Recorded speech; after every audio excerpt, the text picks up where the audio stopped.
राधे राधे, जय श्री कृष्णा। आज मैं आपको दीपावली के दिन सुनी जाने वाली लक्ष्मी जी की एक कहानी सुनाने जा रही हूँ। एक गांव में एक विधवा रहती थी। उसके 7 बेटे थे। इन 7 में से 6 बेटों की शादियां हो चुकी थी। सबसे छोटा 7वां बेटा कुंवारा था। 7वें बेटे के लिए बहुत दूर देश से चतुर और सुंदर कन्या बहू के रूप में आई।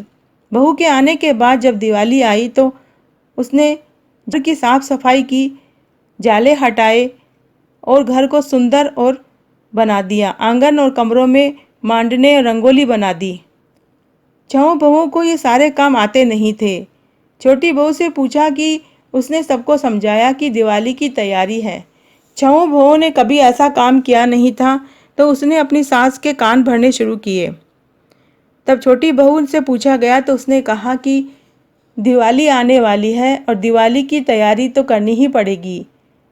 ठीक कार्तिक बदी अमावस्या को सबसे छोटी बहू ने लक्ष्मी जी का रथ मांडा।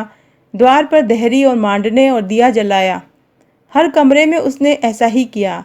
अमावस्या की अंधेरी रात में लक्ष्मी जी भागती भटकती लहू लुहान पांव होकर उनके घर के सामने उजाला देखा तो विश्राम करने के लिए आ गई।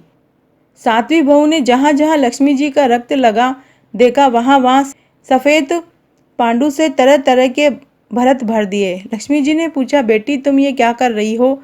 बहू ने उत्तर दिया, माँ आपने मेरा आंगन पूर दिया है, कोर दिया है, मैं उसे भर रही हूँ।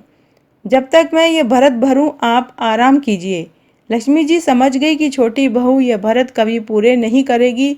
मांडने अनंत काल तक मंडते रहेंगे। लक्ष्मी जी ने प्रसन्न होकर उस परिवार को सुख समृद्धि का वरदान दिया। समय समय पर उनके घर आने का वचन देकर रथ में सवार होकर विष्णु भगवान के पास चली गई।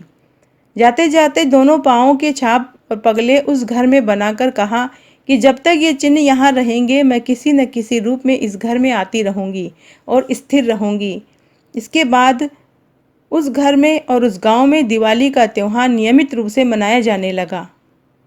तो आज मैंने आपको एक पौराणिक कहानी सुनाई। अगर आपको ये पसंद आती है तो अपने दोस्तों और रिश्तेदारों में ज़्यादा से ज़्यादा शेयर करें।